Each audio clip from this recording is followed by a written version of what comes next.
z'ukwezi kwa kabiri k'uyu mwaka niho uwitwa Benirde Audran Nininahazwe umugabo yitura igipolisi c'u Burundi gisaba ko comufasha kurondera umugore wiwe bari bubakanye yitwa Ndayishimiye Emeline, akaba yakibwira yuko mu gihe bagira baje kuronswa umuhezagiro mu isengero ariko bari baramaze kubakana, mu gihe bari baramaze kubakana biciye mu mategeko imbere y'abaserukira leta.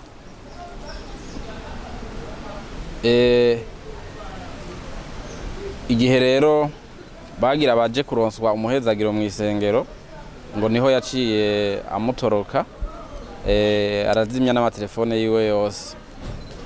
Uwo mugabo rero yituye igipolisi agisaba ko comufasha kumuronderera uwo bubakanye, ati ntazi iyo yaroye, ntazi n'ivyamushikiye, atashobora no kuba atakiriho.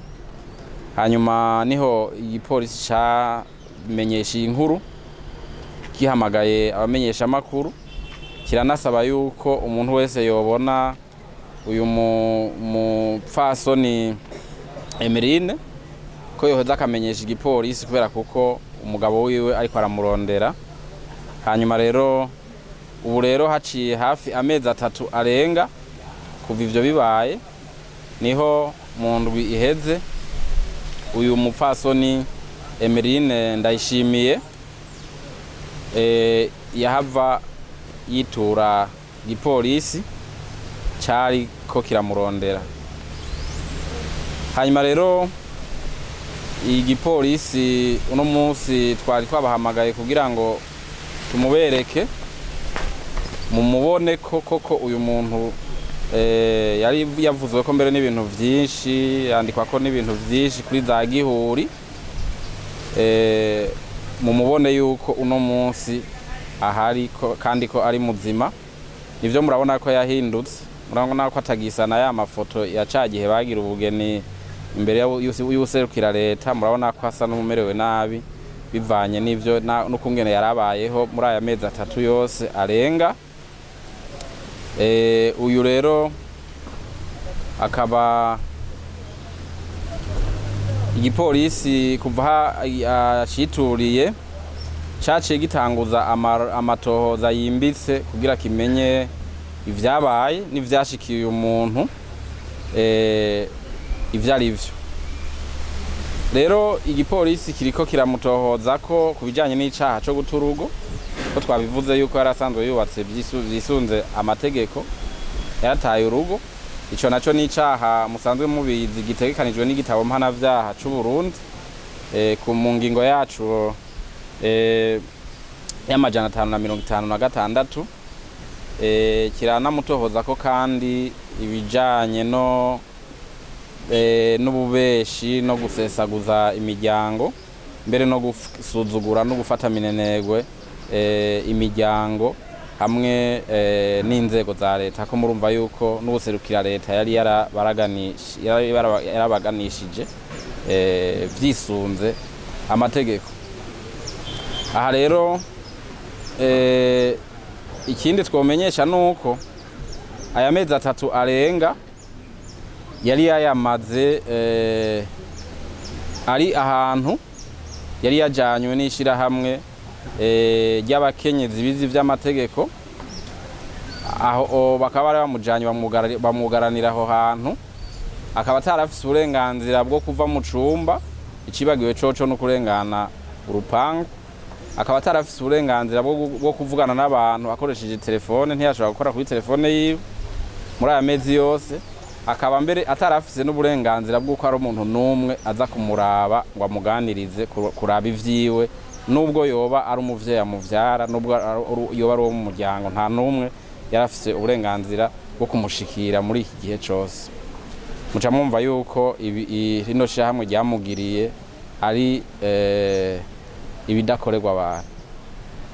Murumva ko ari ibidakorerwa abantu gufata umuntu akuze ukamugaranira ahantu aya mezi arenga 3 adafise uburenganzira ku kintu na kimwe, muraza kumubona mumubonye muca mubona yuko yamaze kononekara, muravye no ku maso muca mubona yuko uyu muntu yatuntuye ku mutima. Ngira ngo abaganga bazoheza barabe neza ibindi bishobora kuba byaramushikiye. Rino shira hamwe rero ry'abakenyezi bavuga yuko bizi vy'amategeko naryo nyene riko ratohozwako kubijanye no gufasha muri ibi vyaha vyagirizwa uyu mugore, kuko urumva nibo nabo babikoze hamwe n'aya mabi bamukoreye yose, kugira ngo ivyabo navyo biheze bija habona. Iri shira hamwe kandi ririko ratohozwa ko ikindi cyaha gikomeye cyane, icyaha cyo kugomba guhungabanya umutekano wo mu gihugu hagati, kubera kuko bo bavuga yuko ngo bariko baramukingira. Twabaza tuti mbega mu gihugu inzego zikingira abantu n'izihe? Bati ni leta n'inzego zayo. Ni kubera ko uwo muntu mwamwakiriye mutari leta n'inzego zayo bagaca banuma. Twababaza igituma bashobora gufata umuntu akuze bakamupfungira aho hantu ata kintu na kimwe ashobora adashobora kuhava, adashobora no kuvugana n'abantu ico kiringo cose, baca banuma. Murumva rero yuko iri shira hamwe rizobazwa ko n'ibintu vyinshi. Urumva ishira hamwe atari leta ariko ryemerewe na leta, rishobora gufata abantu rikabapfungira ahantu likabanyegeza kiringo nk'iki cose gushika bavayo n'ingohe zahindutse basigaye basa kurya. Muhora mwumva yuko hariho n'abantu bahora bavuga yuko babuza biwabo. Iri shira hamwe rero riratohozwa ko kuko aho hantu ribajana kubapfungira riravuga ko atari rya mbere rikora ivyo bintu, kandi ko atari rya mbere rijanye y'abantu bakababura imisi n'iyindi. Nta n'uwuzi yuko abo bajanye yo badatsinda babaniga mu nyuma tukumva ari bajya bumva ngo batowe ibiziga. Ayo n'amatohoza yimbitse azokorwa heza abandanye kugira turabe koko rino shira hamwe ryaduka mu gihugu kirimwo inzego ziri ku kivi zijeje gukingira abantu n'ivyabo. Ishira hamwe ryigenga rikaduka rigafata abantu rikabanyegeza rikabatunga muri buno buryo mubona bunyuranye n'ingene kiremwa muntu cobaho. Hanyuma uwo turagize Imana turamubona, mugabo turafise igipolisi kirafise amakenga ko hashobora kuba hari n'abandi nkumbure tutabona bashobora kuba bahereye muri iryo shira hamwe, tukumva abantu babatoye ikiziga canke handi kumbe vyakozwe n'aba bantu. Nico gituma amatohoza yimbitse agiye kubandanya kuri rino shira hamwe kugira ngo nabo ibi vyaha igipolisi kiriko kirabatohozako ivyemezo bikwiye baze baheze bashikiriza ubutungane, nkuko n'uyu mukobwa nawe nyene acaheza agashikirizwa ubutungane kugira ngo bubandanye akazi kabo. Aha rero akamo twotera kambere kubijanye n'uyu mugore nuko ubwa mbere hoho kubaka urugo ari ibanga mu gihugu c'u Burundi. Ni ibanga rifise ingene bigenda mu mico n'imigenzo y'ikirundi, rifise n'intambwe bishobora kubicamo. Ni ibanga rero kandi murabizi yuko ibanga ryose ribangirwa ingata, si ivyo kuja gufyinisha. Kubaka no mugambo ukomeye so kuja gufyinisha, ntiwaduka ngo usesaguza abantu utanga ubutumire ugire gutamba ngo hengere ku munota wanyuma ngo jewe ngo nibi uko no gukengera no gukengera imiryango, no gukengera na leta n'inzego zayo, kuko urumva niyo yaganisha abantu n'amadini nyene, kuko nayo nyene ari yaraganisha abantu, uko no kubasukengera no kubusuzugura kubateguza kufise urubanza ku manota wanyuma gacugira nk'ibi. Murumva yuko aragakengere katagira izina. Ni kandi n'akarorero kabi cyane uyu mugore ariko yerekana kuri barumuna biwe, abandi inkumi n'imisore baba bari bafise umugambi canke kuzohava bashinga izabo, babonye ko ari ibintu umuntu ashobora gufyinisha gufata minenerwe nk'uku, kaba ari akarorero kabi cyane kerekanywe n'uyu mugore. Ico twovuga kindi kubijanye n'iri shira hamwe, murabona mu bisanzwe n'akamaramaza. Mu bisanzwe mu gihugu c'u Burundi mbere no mu bindi bihugu vyose vyo kwisi hariho inzego zijejwe gukingira abantu, ni leta n'inzego zayo. Igipolisi kiza mu nzego za mbere, ubutungane buri ngaha kugira bukingire uwo wese aba afise ikibazo. Kanatsinda uyu mugore nta kibazo yari afise, kuko mubajije uti none wewe ko